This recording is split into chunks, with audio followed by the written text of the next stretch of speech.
This video sponsored by Meeple Movers.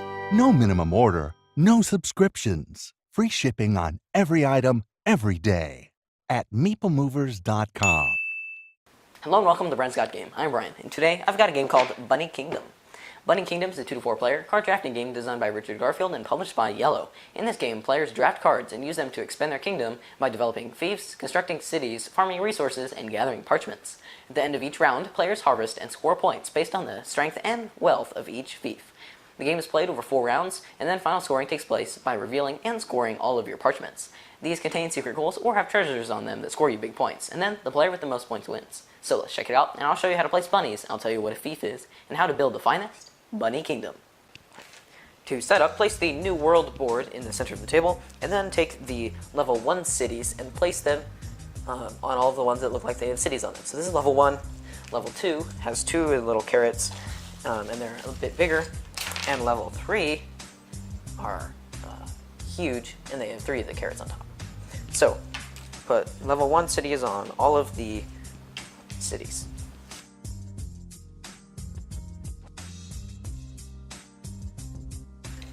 Then take the remainder of these and place them over here. Then place all of the level 2 also over here, and the 3 level 3s. Then each player gets a color, and they place one of their bunnies on 0. So we are going to be playing a 4-player game. Then place all of these building tokens and place them over here. So first shuffle all of the cards and then place them next to the table, next to the board. You are now ready to begin. So first we pass out the cards. In a 4-player game, each player gets 10 cards. So this is a card drafting game, so we will be picking 1 card and then passing all of them to, you pick 2 cards, and then you pass them to the player next to you. So in the first and third rounds, you pass to the left, and second and fourth, you pass to the right. So let's take a look at some of these cards. So basically, there are 2 different types of cards. There are these cards with a territory on it. It has coordinates H3, so that corresponds with H3, this place. So if I play this one, then I get to put one of my bunnies right there. These are parchments, and they're basically worth points at the end of the game. They have different things at the bottom, and I'll talk more on that later. These are cards of numbers. There's 1, 2, and then there's also a 3, but those are less common, and you just take one of these and you can play it down some other time. They're in construction. So H8, this is a field, so that corresponds with that space. This is B4, this is a fish, a water, so B4 is here, this place. F8 is also a city, J10 is water, and then J1 is a forest. So I'm going to begin by playing, I'm going to choose, so I pick 2, I'm going to pick B4, and then I'm going to pick a H3. I'm going to pick those 2 places. And then we pass to the left. So I'm going to pick cards for the other players. Oh, I forgot, also there are these camping cards, camp cards. So basically you play it, and then you take one of these camp tokens, and you put them anywhere. On a normal like field, and you play that there, and you get to count that as one of your spaces until a player actually plays the real card, and then you're kicked off. So put that back, pick this one and that one. I'm going to press the left, back. All right, so then on the count of 3, you all reveal your cards. So this player, we have B4 and H3, so we put our tokens there. B4 and H3. 3, if I can count. And then these go in a discard pile.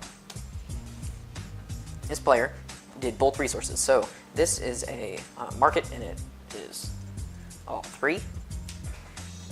And this one is a luxury item, and it's gold. Now gold, you can only place it on a mountain tile. So that means I can only have it on one of these mountain pieces. So those will be cool when I get to play those. This player has G1 and G2, which is really cool, right next to each other.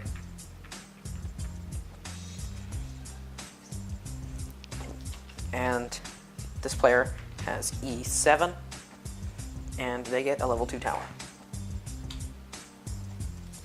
So now I'm talking about fiefs. So a fief is a group, like it's your, like this is a fief right now. I guess all of these are fiefs, but this is actually a fief that scores. So harvesting phase is the last phase, and you get points of a fief is its strength, which is all these towers. So these are 1, these are 2, these are 3, and you can have multiple cities in each fief, and that gives you more strength. And then its wealth is a number of different resources. So a resource is these wood. The basic resources are wood, fish, and carrots.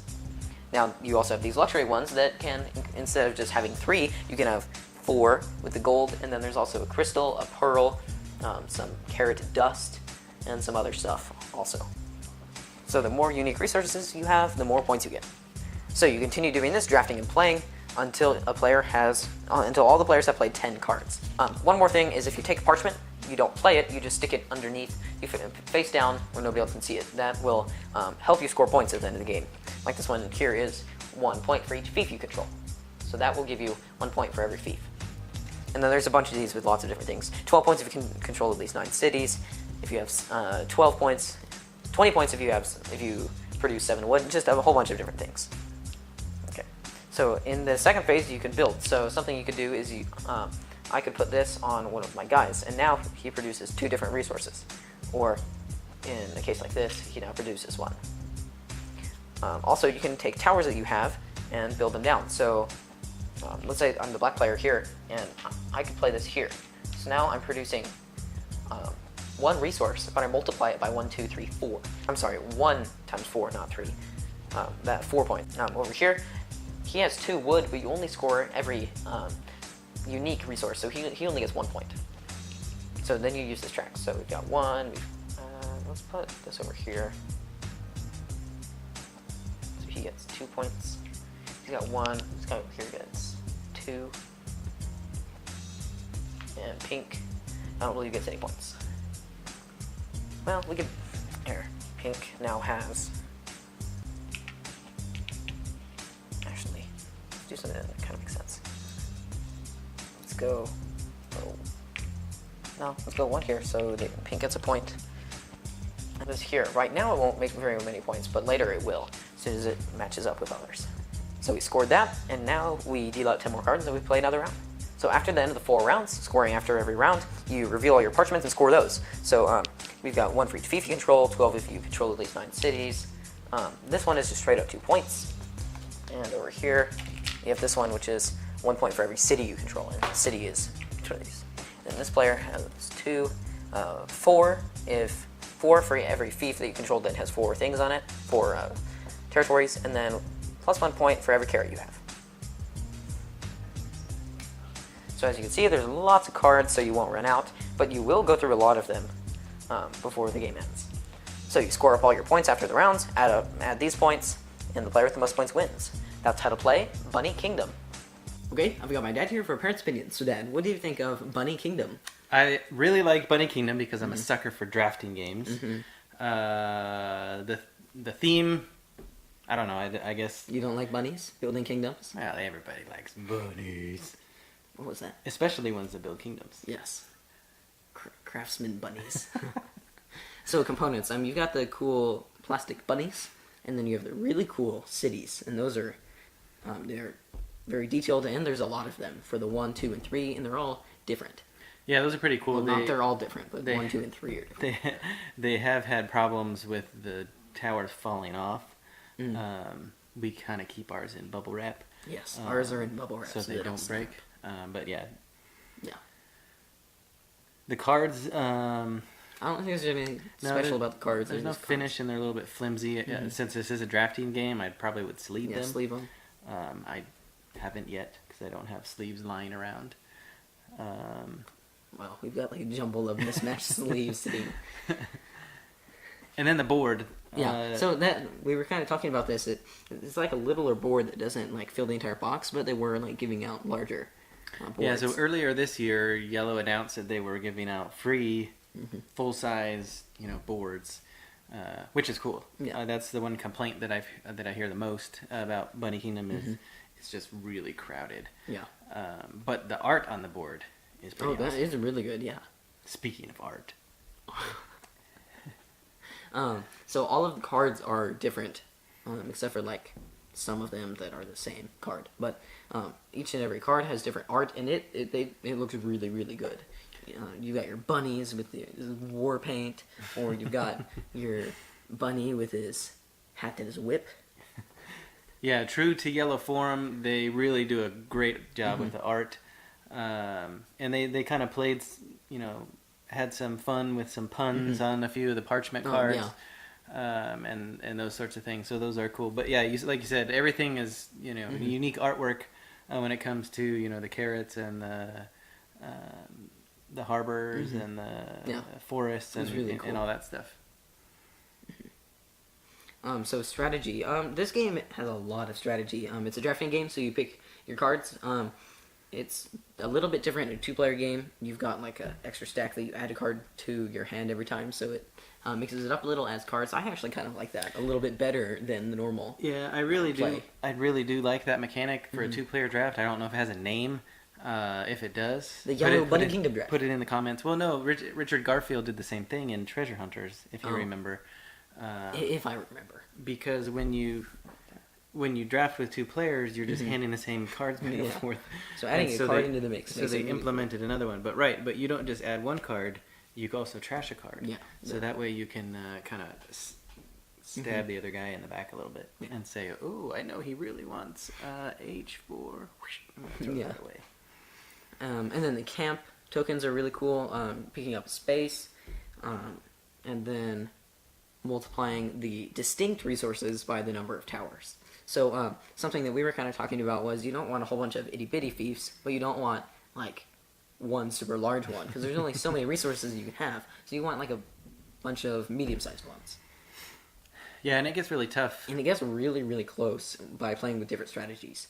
Like you went parchments, in the last game we played, you went all parchments, and you had, I'm not joking, like 12 to 15 parchments. And I scored like... Yeah, you were leading the whole game. I was scoring, at the end of the game, I think I scored like 50 points for all my fiefs, and one of them was giving me 30 like every round. It was, I had a lot. Yeah, you did pretty good, and early on I decided to go all parchments and treasure. So and you got me by 2 points. So parchment seems like a good way to go. So easy for kids. I don't think we really played it with anybody younger. Yeah, it says 14 and up on the box. I don't know if that's just a function of little kids eating the bunnies and them having to go and get certified to, in some countries you have to put that on there so the kids don't choke. They've also got a choking hazard on it. Yeah, there is one on there, so they did pay for that testing certification. I don't know what it is. Though I think I'd kind of agree with that. 14 and up, maybe like a little bit younger, but not by much.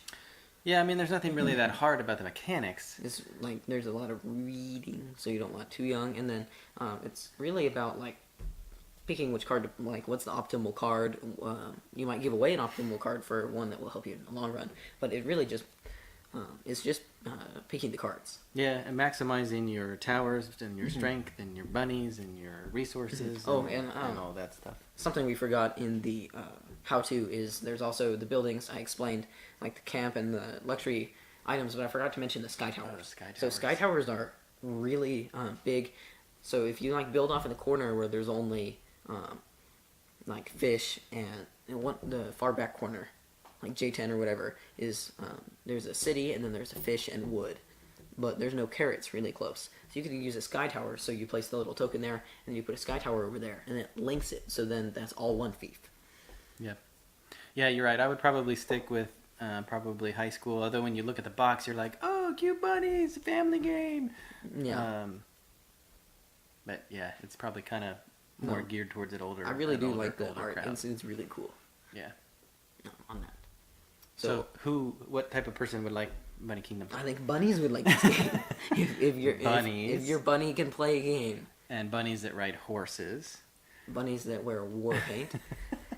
Well, obviously it's a drafting game, so if you like card drafting, you're probably gonna like this. It kind of does feel a little bit like a Richard Garfield game. And then there's kind of like an area control element, like you're just picking your areas, and It's like Yeah, there's a little bit of area gain, not area control, because you're not fighting over it. You're just trying to get the parts of colonization. colonization. I've seen this at a lot of conventions, and there are a lot of female gamers who are drawn to this because It's of a bunny. the bunnies and the cute art. So I think it does go really well. So with that crowd, so if you're interested in finding a game for your significant other, maybe this one would work too. All right. So overall, I had a lot of fun playing this game. Really good components. The artwork is just amazing, and there's good strategy, and it's. I just had a lot of fun playing this game. Like we were just playing it over and over. Yeah, I agree. It's drafting. If it's drafting, I'll play it. So Bunny Kingdom by Yellow. Thank you for watching Brian's Got Game. Please like us on our Facebook page. This is a tweet at Brian's Got Game. Visit our webpage, briansgotgame.com. Subscribe to our YouTube channel. I'm Brian's my dad. See you next time.